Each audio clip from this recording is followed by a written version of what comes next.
Premium triplex villas at Kollur, APR Projects. Parliamentarian అండి ఒక ఎంపీని తీసుకొని పోయి మీరు చితకబాదారే అంతకన్నా ఘోరమే. మా పార్టీ నాయకుడే మేము ఎవరిని కొట్టాము. మీ పార్టీ నాయకుడు ఒక ఎంపీని తీసుకుపోయి చితకబాదారే పోలీసులు తీసుకెళ్లి సిఐడి పోలీసులు అనేసి ఇంకా అంతకన్నా ఘోరం ఉందా రాంభూపాల్ గారు? అవన్నీ మీ హయాంలో జరగలేదా? మీ హయాంలో ఎవరైనా సోషల్ మీడియాలో చిన్న కామెంట్ పెడితే వాడిని ఎత్తపోయి ఉతకడు. సీనియర్ జర్నలిస్టులను కూడా కొట్టారు. వీళ్ళని వాళ్ళని కాదు, తాడేపల్లె ఆదేశాలు రావడం పోలీసులకి ఎత్తకపోయి చితకబాదు. ఒక ఎంపీని కొట్టిన ఆ ఎంపీ మా పార్టీ నుంచి గెలిచిన వాడే కదా, మా పార్టీ నుంచి గెలిచిన వాడే కదా. మీ కొడుకు చెయ్యరాని తప్పు చేస్తే కూడా పిలిచి ఒక స్థాయికి వచ్చిన తర్వాత నరసింహారెడ్డి ఇలా చేయడం మంచిది కాదనైనా అని మందలిస్తారా, లేచి చాలా పోలీసులతో కొట్టిస్తారా? మీరు కొట్టినారా లేదనేది మీరు నేను చూడలేదు కదా. ఇప్పుడు అది వీడియోలన్నీ వచ్చినాయి, అదే కోర్టు కేసింది ఆయన. అన్ని కేసులు కోర్టుకు పోతున్నాయి అబ్బా. నువ్వు ఇప్పుడు మీరు కోర్టుకు పోయిన కేసులన్నీ పర్ఫెక్ట్ అనేది ఎట్లా చెప్పగలం చెప్పు? కొట్టకుండా ముద్దు పెట్టి పంపించినారు ఏం కదా రోజు పోలీసులు ఆయన కొట్టినారో కొట్టలేదు నువ్వు కానీ నేను కానీ చూడలేదు. మనం దాని గురించి అంత ముందించాలనుకున్నారంటే అసలు ఆయన అదృష్టవశాత్తు బయటికి పడ్డాడు పాపం. నీకు ఒకటి చెప్తే మీరు ఇంత అన్యాయంగా మాట్లాడడం చాలా తప్పు. ఒక నిమిషం ఆలోచించండి. ఒక మనిషిని ఏదైనా చేయాలనుకుంటే ఎన్ని మార్గాలు లేవు చెప్పండి. ఇది ఇంత ఓపెన్ అవుతాడు.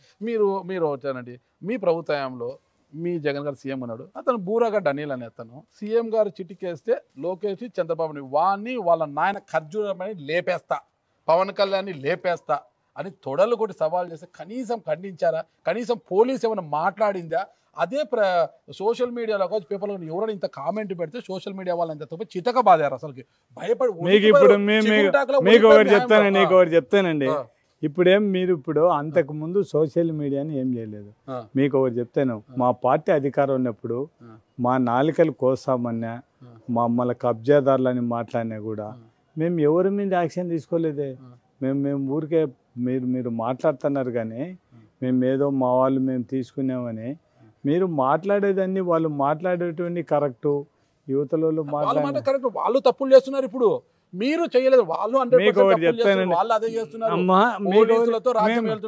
అట్లా కాదు. మీకు ఒకటి చెప్తానండి, మా జగన్మోహన్ రెడ్డి గీన మీకు ఒకటి చెప్తానండి, మా గీన ఆఫీసర్లు వీళ్ళు వాళ్ళకు ఫ్రీడమ్ ఇచ్చినంటే మీకు ఒకటి చెప్తానండి.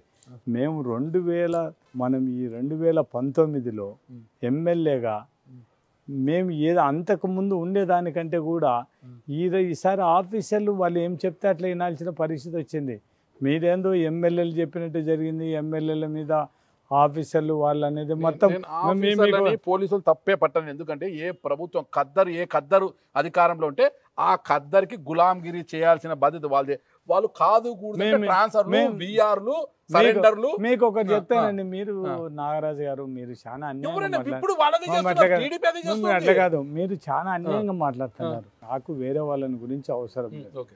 ఈ పాండ్యం నియోజకవర్గంలో మేము ఎవరి మీద కూడా మామూలుగా కేసులు వాళ్ళ మీద తెలుగుదేశం అని అన్యాయంగా కేసులు పెట్టడం కానీ, లేకుంటే పోలీసులతో వాళ్ళు బెదిరియడం కానీ, లాస్ట్కు మా వాళ్ళే తన్నులు తినే పరిస్థితి మాదేంది. మీరు మా గవర్నమెంట్ వచ్చిన తర్వాత మీరు ఆ సోలార్ పవర్ కాడికి మా వాళ్ళు పోతే మాట్లాడని ఉద్యోగాలు అడగని పోతేనే పక్కిరప్ప ఎస్పీ మా వాళ్ళ మీద కేసు పెట్టాడు. మా పరిస్థితి మేము పోయి ముఖ్యమంత్రితో మాట్లాడేంత వరకు ఆ ప్రాబ్లం ఉన్నది. ఇప్పుడు మీరు పొరపాటున కూడా తెలుగుదేశానికి మాకు మాత్రం మీరు వాళ్లకు జరిగినంత మాకు ఎవరికి జరగదు. మీరు దాని గురించి ఆలోచన చేయొద్దండి. వాళ్ళకు ఇప్పుడు మీకు ఒకటి చెప్తానండి, చిన్న ఎగ్జాంపుల్. నంద్యాల ఎస్పీ దగ్గరికి పోయి సార్ వాళ్ళు మమ్మల్ని ఇబ్బంది పెడుతున్నారు, మమ్మల్ని చూడండి సార్ మా జోలికి రాకుండా అంటే, సాయంత్రం ఎస్పీ దగ్గర కంప్లైంట్ ఇస్తే రాత్రే పొగాకు కాల్చిన 10 లక్షలు పొగాకు కాల్చినారు. మా టైంలో ఏమన్నా అట్లా జరిగింటాయో చెప్పండి?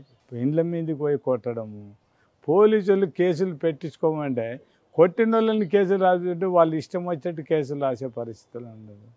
డీలర్షిప్లు ఇష్టం వచ్చినట్టు డీలర్షిప్లను మాత్రం మేము ఉన్నప్పుడు తప్పు చేసిన డీలర్ల మీద యాక్షన్ తీసుకుంటున్నాం తప్ప చాలామంది తెలుగుదేశం డీలర్లు అపాయింట్మెంట్లు ఉండి ఈ రోజు వరకు కూడా వాళ్ళని ఎవరిని టచ్ చేయలేదు.